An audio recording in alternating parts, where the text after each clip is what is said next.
Donc nous allons maintenant passer à la phase de réalisation. Je vais vous montrer un peu le travail d'un élève, Albert Duplantin, qui n'est pas forcément le meilleur, mais en tout cas au moins on pourra voir les erreurs à ne pas commettre. Donc comme vous pouvez le constater, vous réaliserez votre installation, votre câblage sur une grande grille qu'on installera à l'intérieur d'une armoire de confinement. Et on pourra tester ensuite si tout fonctionne, si le moteur qui est ici, qui est branché sur le côté de l'armoire, tourne.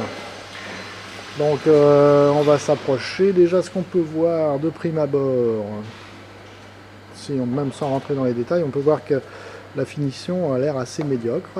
Les goulottes ont été installées, ne sont pas perpendiculaires ni coupées à la bonne longueur. Donc si vous voulez grappiller des points en finition, il faudra faire beaucoup mieux. D'autres détails de finition qui sont extrêmement imparfaits, notamment la numérotation, enfin l'étiquetage qui est fait grossièrement avec des étiquettes mal découpées.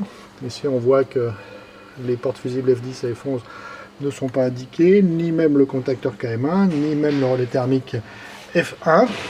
On voit aussi que le bornier X1 n'est pas non plus étiqueté, ni le X2, ni le X3. Qu'est-ce qu'on peut observer d'autre? Les fils sont pas bien perpendiculaires, disposés perpendiculairement. Par contre, ce qui est pas mal fait, c'est qu'on ne voit pas de cuivre. Ah si, ici, on voit ici un petit... Enfin, il faudrait s'approcher vraiment.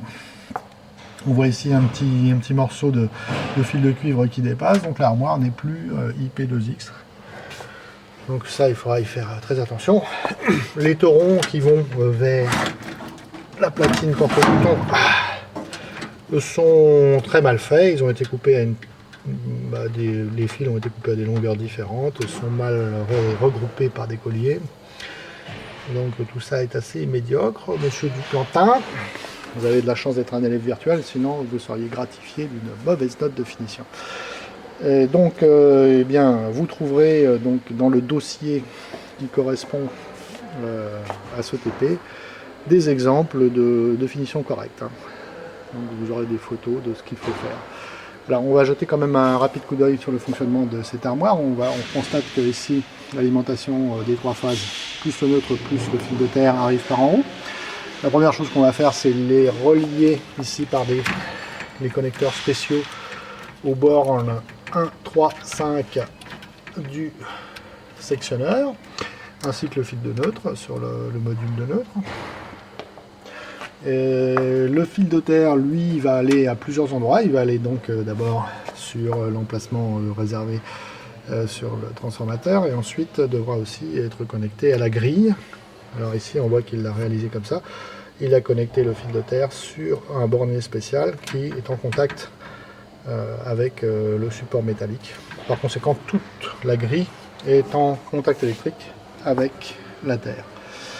Voilà, ici on a connecté le moteur avec un bornier U1 V1 W1, et par conséquent notre moteur devra être câblé sur le côté, si je regarde bien, sur les bornes U1 V1 W1. Vous voyez qu'en fait ces fils, si on le suit, est relié directement au moteur.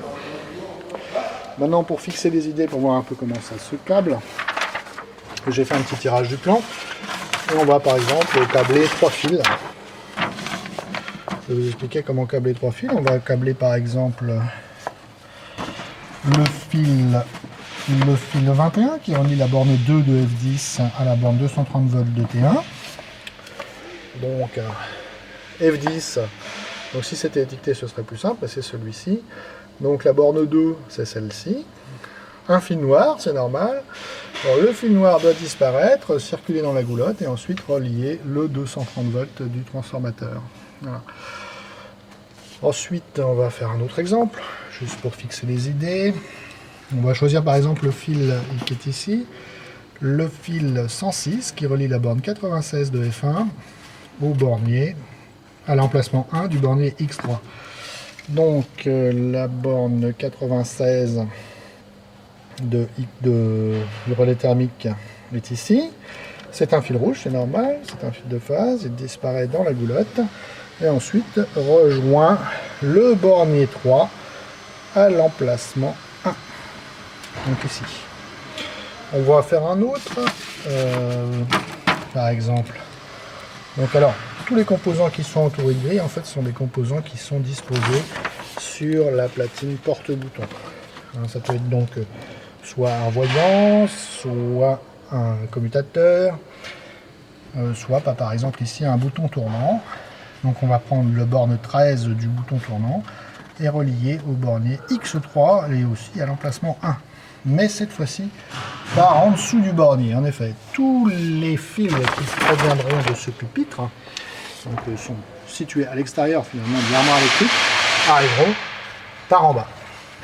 D'accord. Donc si on suivait, alors donc là vous voyez aussi que ça a été assez mal étiqueté. Donc c'était le composant S4. Donc S4. Alors si on regarde derrière, je vais essayer de le faire. Alors là, c'est vraiment pas beaucoup de place. Donc si on suivait le fil, voilà S4 c'est ici. Donc si on suivait le fil qui part de la borne 3, il disparaît dans ce rond et va certainement rejoindre le bornier X3 à l'emplacement 1. Voilà, et ainsi de suite pour tous les fils. Et donc dans la vidéo suivante, eh bien, je vous expliquerai comment mettre en route la grille et éventuellement essayer de diagnostiquer les erreurs éventuelles de câblage à l'aide d'un voltmètre. Une opération très simple mais qui est indispensable de connaître pour diagnostiquer une machine rapidement. Eh bien, bon courage et faites mieux que Monsieur Duplantin.